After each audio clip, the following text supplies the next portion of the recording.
सोचिए, दिल्ली की एक आम सी शाम, हर तरफ ट्रैफिक, गाड़ियों का शोर और रोज की तरह भागदौड़, और फिर अचानक एक जोरदार धमाका होता है जो सब कुछ बदल देता है। आज हम लाल किले के पास हुए उसी आतंकी हमले को समझने की कोशिश करेंगे जिसने पूरे देश को हिला के रख दिया था। तारीख थी 10 नवंबर 2025 और घड़ी में शाम के 6:52 हो रहे थे। दिल्ली के लिए ये बस एक और आम शाम थी, लेकिन किसे पता था कि ये तारीख हमेशा के लिए इतिहास में दर्ज होने वाली थी। यही वो पल था जब सब कुछ बदल गया। पुरानी दिल्ली की वही जानी पहचानी चहल पहल। लाल किले से बस कुछ ही कदम की दूरी पर एक कार अचानक आग के गोले में तब्दील हो जाती है। धमाका इतना जोरदार था कि इसकी गूंज ने पूरे इलाके में एक दहशत सी फैला दी। तो आखिर उस शाम हुआ क्या था? चलिए इस घटना के पहले कुछ मिनटों पर जरा गौर करते हैं। सब कुछ शुरू हुआ ठीक शाम 6:52 पर।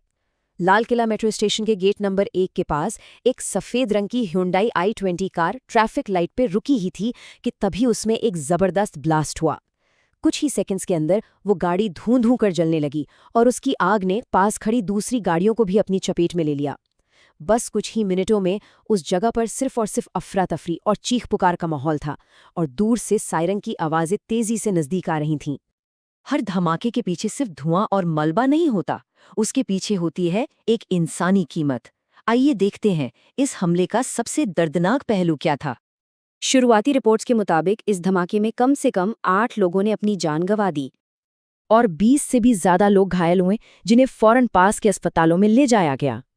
वहां मौजूद एक चश्मदीद के शब्द उस खौफ को बयां करते हैं। उन्होंने कहा, धमाका इतना जोरदार था कि लगा जैसे धरती फट गई हो। हम बस भागे, हमें लगा कि अगर दूसरा धमाका हुआ तो हम सब मारे जाएंगे।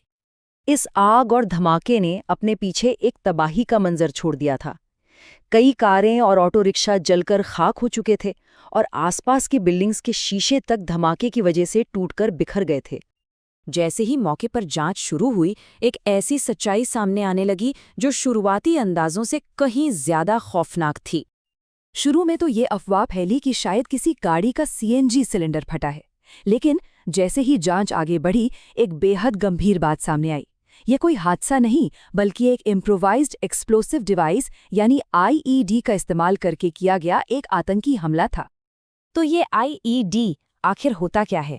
असल में ये एक तरह का देसी बम होता है जिसे आसानी से मिलने वाली चीज़ों से बनाया जाता है। जांच करने वालों को शक है कि इस बम को बनाने के लिए अमोनियम नाइट्रेट और फ्यूल ऑयल जैसी चीज़ों का इस्तेमाल किया गया था। इसके बाद चीज़ें बहुत तेज़ी से आगे बढ़ीं। सरकार ने इसे ऑफिशियली एक आतंकी घटना घोषित कर दिया। शक की सुई एक डॉक्टर से जुड़े संदिग्ध टेरर मॉड्यूल की तरफ घूमी। मामला इतना सीरियस था कि इसकी जांच देश की सबसे बड़ी एजेंसी यानी एनआईए को सौंप दी गई। इस हमले ने सिर्फ एक इलाके को नहीं, बल्कि पूरी राजधानी को हिला के रख दिया। हमले के फौरन बाद पूरी दिल्ली मानो एक किले में बदल गई। लाल किला मेट्रो स्टेशन का गेट नंबर 1 बंद कर दिया गया। शहर के कोने कोने में गाड़ियों की चेकिंग शुरू हो गई और बाजारों से लेकर मेट्रो स्टेशनों तक हर पब्लिक प्लेस पर सिक्योरिटी बढ़ा दी गई। पूरी राजधानी में एक अनजाना सा डर फैल गया था। देखिए, देश के इतने अहम और हाई सिक्योरिटी जोन में ऐसा हमला होना ये सिर्फ एक सुरक्षा में चूक का मामला नहीं था। इसने आम लोगों के मन में एक डर पैदा कर दिया और हमारे खुफिया तंत्र यानी इंटेलिजेंस सिस्टम की काबिलियत पर बहुत गंभीर सवाल खड़े कर दिए। जांच अभी भी जारी है, लेकिन अब भी कई बड़े और अहम सवाल हैं जिनके जवाब मिलना बाकी है।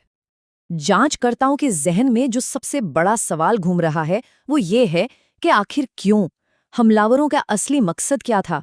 वो इस तबाही से दुनिया को क्या संदेश देना चाहते थे?